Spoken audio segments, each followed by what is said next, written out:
नमस्कार दोस्तों, स्वागत है आपका हमारे चैनल पे। मेरा नाम है अनंत सिंह और आज हम एक और बहुत ही इम्पोर्टेंट न्यूज़ टॉपिक को कवर करने वाले हैं। आज जिस टॉपिक के बारे में हम बात करने वाले हैं, वो है एक बहुत ही क्रूशल ट्राईपार्टाइट एग्रीमेंट हुआ है government of India, government of Assam and government of Nagaland के बीच में। अब ये एग्रीमेंट इतना क्रूशल क्यों है? अपने ही स्टेट्स की गवर्नमेंट्स के साथ सेंट्रल गवर्नमेंट ने ऐसा कौन सा एग्रीमेंट कर लिया और इसका रेलेवेंस क्या है? हिस्ट्री में इसका बैकग्राउंड क्या है? क्या इशू है? कहाँ से ओरिजिनेट होता है? और ये एग्रीमेंट भारत की एनर्जी सिक्योरिटी के लिए किस तरह से इम्पोर्टेंट है? इसके बारे में इस वीडियो में हम बात करेंगे। तो दोस्तों, सबसे पहले जो अनाउंसमेंट है वो ये एक हिस्टोरिक ट्राईपार्टाइट एग्रीमेंट हुआ है। 3 पार्टीज इन्वॉल्व हैं। कौन कौन सी? असम, नागालैंड और गवर्नमेंट ऑफ इंडिया। है क्या ये एग्रीमेंट? Agreement है to unlock mega level oil and gas reserves along the disputed Assam Nagaland border। Assam और नागालैंड दोनों हमारे ही स्टेट्स हैं, लेकिन इन दोनों के बीच बॉर्डर को लेके एक विवाद है, एक झगड़ा है और ये हिस्ट्री में रूटेड है। नागालैंड स्टेट के क्रिएशन से रिलेटेड है। जब नागालैंड क्रिएट हुआ था तो उनका बॉर्डर क्या था, वो अपने बॉर्डर को क्या मानते हैं, और बाद में गवर्नमेंट ऑफ इंडिया ने जब रीऑर्गेनाइजेशन किया था टेरिटरीज का, तो तब असम को कुछ एरियाज मिल गए जो नागालैंड अपना क्लेम करता है। इससे रिगार्डिंग एक डिस्प्यूट है और उस एरिया में कोई डेवलपमेंट हो नहीं पाता है क्योंकि नागालैंड अपोज करता है, असम अपोज करता है। इस वजह से पिछले 30 सालों से इस इलाके में कोई डेवलपमेंट नहीं हो रहा था। यहाँ हाइड्रोकार्बन के बहुत अच्छे खासे रिजर्व्स हैं। आपको पता ही होगा कि असम में हमारी एक भारत की सबसे पुरानी ऑयल एक्सप्लोरेशन रिग्स में से एक है डिगबोई, असम में। तो वो एरिया हाइड्रोकार्बन से रिच है, वहाँ पे ऑयल एक्सप्लोरेशन की संभावनाएं हैं, लेकिन पिछले 30 साल से वहाँ किसी भी प्रकार का इस प्रकार का ऑयल एक्सप्लोरेशन और डेवलपमेंटल काम नहीं हो पा रहा है क्योंकि दोनों स्टेट्स के बीच में विवाद था। ठीक है, अब हम ये जानेंगे कि आखिर ये अग्रीमेंट हिस्टोरिक क्यों है, क्या है जो इस अग्रीमेंट को हिस्टोरिक बनाता है। तो सबसे पहले 30 साल का जो स्टेलमेट था, 30 साल से जो सब काम उधर रुका हुआ था, कोई भी डेवलपमेंट नहीं हो पा रहा था, कुछ भी काम नहीं हो पा रहा था, कोई ऑयल एंड गैस का एक्सप्लोरेशन उस एरिया में नहीं हो पा रहा था पिछले 30 सालों से, वो अब हो सकेगा। डिस्प्यूट क्या था, अब हम ये समझते हैं। ये डिस्प्यूट शुरू होता है सन 1963 से, जब स्टेट ऑफ नागालैंड को बनाया गया था। तो असम और नागालैंड अपने दोनों अलग अलग बॉर्डर मानते हैं। जब स्टेट्स बने थे तो असम को कुछ ऐसे एरियाज मिल गए जिन्हें नागालैंड अपना क्लेम करता है। हिस्टोरिकली नागालैंड के एरियाज वो रहे हैं, लेकिन जब वो बने तो उन्हें असम के एरिया में डाल दिया गया, जिसकी वजह से नागालैंड नाराज़ है क्योंकि नागालैंड का कहना है कि उस लैंड को, उस एरियाज को असम को गिफ्ट किया गया था बाई ब्रिटिशर्स 1925 के एक एग्रीमेंट में, लेकिन वो उनका एरिया है। इसके बाद बहुत से कमीशंस बैठाए गए, जैसे शास्त्री कमीशन 1985 का, पिल्लई कमीशन 1997 का, वर्जावा चैटर्जी कमीशन 2006। 3 कमीशंस बनने के बाद भी ये रिजॉल्व नहीं हो पाया ये डिस्प्यूट। ये मैटर बाद में सुप्रीम कोर्ट के पास चला गया, वहाँ पे ये पड़ा हुआ है, रिजॉल्व नहीं हो पा रहा है। पहली बार पिछले 30 सालों में फाइनली इन दोनों स्टेट्स के बीच एक एग्रीमेंट हुआ है जो अलाउ करता है डेवलपमेंट इस एरिया में, नेशनल इंटरेस्ट को ध्यान में रखते हुए, प्रायोरिटाइज करते हुए नेशनल इंटरेस्ट को टेरिटोरियल डिस्प्यूट के ऊपर। ठीक है, अब आप ये मैप देख पा रहे हैं, इसमें कुछ एरियाज हाईलाइटेड हैं। असम और नागालैंड के बॉर्डर पे आप जितने भी ये पिंक और रेड स्पॉट्स, पिंक स्पॉट्स देख रहे हैं, ये सारे डिस्प्यूटेड एरियाज हैं। ठीक है, और जो दोनों स्टेट्स के बीच का बॉर्डर है लगभग 400 से 450 किलोमीटर का है। ठीक है, इसमें एक बहुत बड़े एरिया में ये डिस्प्यूट फैला हुआ है। जो की एरियाज हैं डिस्प्यूट के, असम के तरफ जो है वो है कार्बी आंगलोंग, गोलाहाट, जोरहाट, शिवसागर, और नागालैंड के साइड में पेरेन, दीमापुर, वोखा, लोंगलेंग और मोकोकचुंग। अब ये सारे एरियाज में डेवलपमेंट रुका हुआ था, कंटेस्टेड था, दोनों स्टेट्स अपना अपना क्लेम करते थे। मुझे इसका लॉजिक समझ में नहीं आता। अपने ही स्टेट्स हैं, अपने ही देश में, भाई ऐसा तो है नहीं आपको वीज़ा लगेगा एक स्टेट से, एक इलाके से दूसरे इलाके में जाने में, बट स्टिल भाई अब वो कोई इलाका उत्तर प्रदेश में रहे या उत्तराखंड में चले जाए, उससे क्या फ़र्क पड़ता है। आप उत्तराखंड जा सकते हैं जब मन करे, है ना। बट समहाउ प्रोबेबली अपनी अपनी हिस्ट्रीज़ हैं, अपनी मान्यताएं हैं, इन दो स्टेट्स के बीच इसको लेके इशू था। अब इस एग्रीमेंट के हो जाने के बाद 1000 स्क्वायर किलोमीटर का एरिया ओपन हो जाएगा फॉर ऑयल एक्सप्लोरेशन।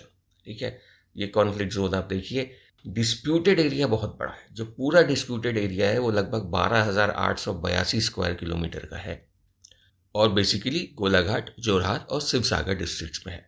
और अभी भी ये देखने को मिलता है कि नागालैंड के जो आदिवासी हैं, ट्राइब्समैन हैं, वो अभी भी इन इलाकों पे कभी कभी चले जाया करते हैं, हमले कर दिया करते हैं, जिस वजह से इन दोनों स्टेट्स के बीच तनाव भी अक्सर बना रहता है। 1925 बाउंड्री जो थी नागा हिल्स के एरिया की डिस्ट्रिक्ट, क्योंकि ये सब पहले डिस्ट्रिक्ट ऑफ आसाम में ही काउंट होता था, एक सिंगल डिस्ट्रिक्ट ऑफ आसाम में काउंट होता था। बाद में जब ये स्टेट बना तो नागालैंड को वो एरियाज नहीं मिले, इसको लेके डिस्प्यूट रहा। बाद में कुछ अलगाववादी पार्टियां जो फॉरेन एजेंडा से प्रेरित थीं, उन्होंने लोकल लोगों को भड़काया, जैसे NSCN, इन्होंने इस मूवमेंट को भड़काया, लोगों को भड़काया, उन्हें आर्म किया और अक्सर वो लोग आसाम के बॉर्डर एरियाज़ में जाके वहाँ पे हथियारों के साथ जाके वहाँ पे हमला किया करते थे, लोगों को मारा करते थे, घरों में आग लगाया करते थे और एक अननेसेसरी ट्रबल क्रिएट करते थे नॉर्थ ईस्ट में। आपको कोई नहीं रोक रहा नागालैंड से आसाम जाने में, आप एक सेम देश के स्टेट्स के हिस्से हैं, लेकिन इन इश्यूज़ को भड़का के लोगों की मान्यताओं को, उनकी बिलीव्स को, उनकी हिस्ट्री को उनके सामने रख के, उन्हें बरगला के, गलत तरह से उन्हें समझा के, उन्हें गलत तरीके से मोटिवेट करके ये सब चीज़ें कराई जा रही थी अपने पॉलिटिकल बेनिफिट्स के लिए। कुछ पार्टीज़ के द्वारा फॉरेन पावर्स इनको सपोर्ट कर ही रही होंगी। तो ये सब हमें पिछले कुछ समय से देखने को मिल पा रहा था। इस वजह से इस पूरे एरिया में डेवलपमेंट का काम पूरी तरह से रुका हुआ था। जो हाइड्रोकार्बन एसेट्स है वहाँ पे उनका एक्सप्लोरेशन नहीं हो पा रहा था। लेकिन फाइनली अब इस एग्रीमेंट के हो जाने के बाद ये एरिया ऑयल एक्सप्लोरेशन के लिए खुल जाता है। डिटेल्स क्या हैं इस एग्रीमेंट के? लॉन्ग स्टैंडिंग बॉर्डर डिस्प्यूट की वजह से किसी भी तरह का की ऑयल कंपनी यहाँ पे इन्वेस्ट नहीं कर पा रही थी। अब एक प्रैग्मेटिक अप्रोच ली गई है, ठीक है, जिसमें रिसोर्स डेवलपमेंट को टेरिटोरियल डिस्प्यूट से अलग कर दिया गया है।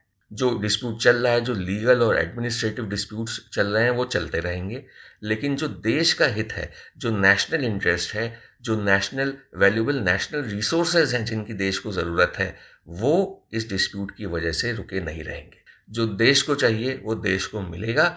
दो स्टेट्स आपस में अपनी बाउंड्री को लेके लीगल जो भी डिस्प्यूट उनकी चल रही है वो अपना कोर्ट में सेटल करें, जैसे करना है, जब करना है करें, लेकिन उसकी वजह से उन एरियाज़ में डेवलपमेंट नहीं रुकना चाहिए, उन एरियाज़ में नेशनल रिसोर्सेज फंसे हुए नहीं रहने चाहिए।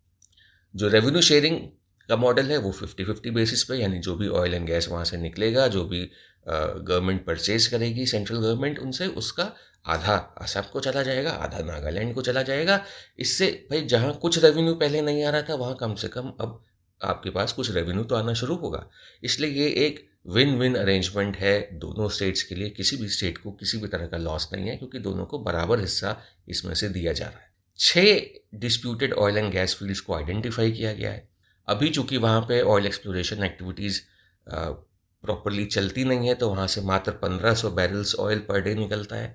लेकिन जो अग्रीमेंट हुआ है उसमें इसके पोटेंशियल को देखते हुए माना जा रहा है कि ये 10 गुना तक बढ़ जाएगा और यहाँ से हम 15,000 बैरल्स क्रूड ऑयल हर रोज़ निकाल पाएंगे।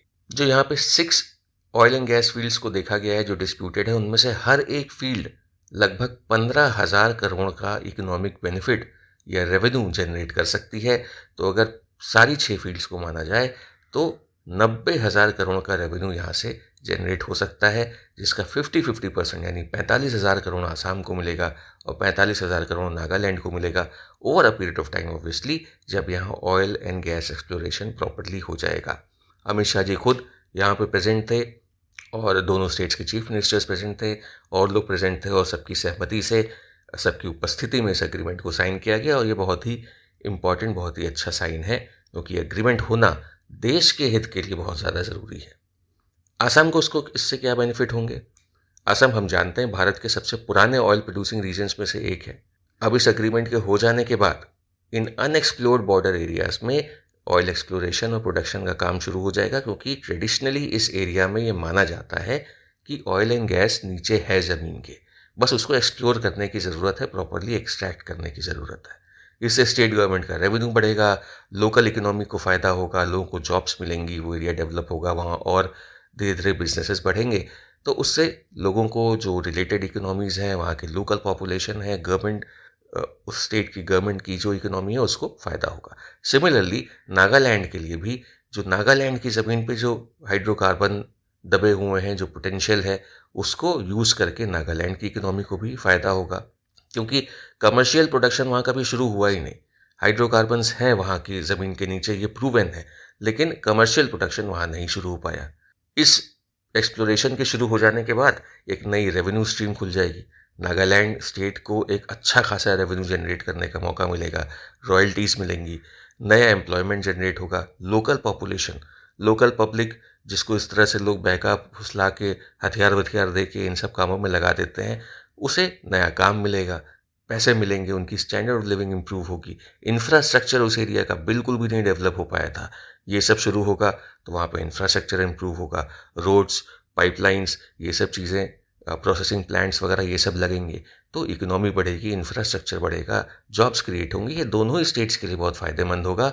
इन दोनों स्टेट्स के अलावा ये भारत की अर्थव्यवस्था के लिए भी इम्पॉर्टेंट होगा, क्योंकि भारत की एनर्जी सिक्योरिटी के लिए ये एग्रीमेंट बहुत ज़रूरी है। हम जानते हैं कि हम अपना 80 से 90% क्रूड ऑयल बाहर से इंपोर्ट करते हैं। पूरी तरह से भारत एनर्जी के मामले में दूसरे देशों पे डिपेंड करता है। तो हमारी जो इंपोर्ट डिपेंडेंसी है, ये कोई बहुत ज़्यादा फ़र्क भी नहीं पड़ेगा, ये भी मैं आपको क्लियरली बता दूं। लेकिन हाँ, कुछ हद तक हमारी इंपोर्ट डिपेंडेंसी कम होगी, बहुत ही छोटे लेवल पे, लेकिन कम ज़रूर होगी, क्योंकि जो भी निकलेगा ऑयल यहाँ से वो भारत के लिए यूज़ होगा, वो एटलीस्ट हमें दूसरे देश से मंगवाना नहीं पड़ेगा। हमारी एनर्जी सिक्योरिटी इंप्रूव होगी। इस तरह से जब भी हम एक्सप्लोरेशन करते हैं, जैसे अंडमान्स के पास से अभी एक्सप्लोरेशन किया, वहाँ से ऑयल एंड गैस निकाला जा रहा है, तो इससे भारत की एनर्जी सिक्योरिटी इंप्रूव होती है। जो जियोपॉलिटिकल डिसरप्शंस होते हैं कि स्ट्रेट ऑफ हॉर्मुज बंद कर दिया, दो देशों के बीच लड़ाई चल गई, सैंक्शंस लगा दिए अमेरिका ने, इन सब चीज़ों से भारत अपनी जो एनर्जी वल्नरेबिलिटी है उसको कम कर पाता है, सिक्योर कर पाता है, और भारत की डोमेस्टिक प्रोडक्शन कैपेसिटी तो बढ़ेगी ही बढ़ेगी। तो एक्सपर्ट्स का मानना है कि ये एक टेम्पलेट हो सकता है for resolving other resource based disputes between states, के दूसरे बाकी और भी स्टेट्स के बीच जो भी इस तरह के डिस्प्यूट्स हैं रिसोर्सेज को लेके, तो उसमें ये एक टेम्पलेट की तरह फॉलो किया जा सकता है कि भैया आपके डिस्प्यूट आप अपने पास रखिए, लेकिन जो रिसोर्सेज हैं वो नेशनल रिसोर्स हैं, उनकी देश को ज़रूरत है, देश के लोगों को ज़रूरत है, तो वो आप देश को एक्सट्रैक्ट करने दीजिए, आपस में आप अपने डिस्प्यूट्स रखिए, हम एक्सट्रैक्ट करेंगे, जो रेवेन्यू होगा वो आप लोग में बांट देंगे। ये एग्रीमेंट एक और सिग्निफिकेंट विक्ट्री है कोऑपरेटिव फेडरलिज्म के लिए। ठीक है, ये दिखाता है कि कैसे स्टेट्स आपस में कोऑपरेट कर सकते हैं नेशनल बेनिफिट के लिए। दो स्टेट्स के बीच में लड़ाई हो सकती है, लेकिन देश के हित की बात जब आती है तो आपकी लड़ाई देश हित से हमेशा नीचे है, और देश हित में आपको आपस में कोऑपरेट करना पड़ेगा। इसी को हम कोऑपरेटिव फेडरलिज्म कहते हैं। अब आगे क्या होने वाला है ये तो फ्यूचर टाइम ही बताएगा, इस डेवलपमेंट का क्या इम्पैक्ट पड़ता है।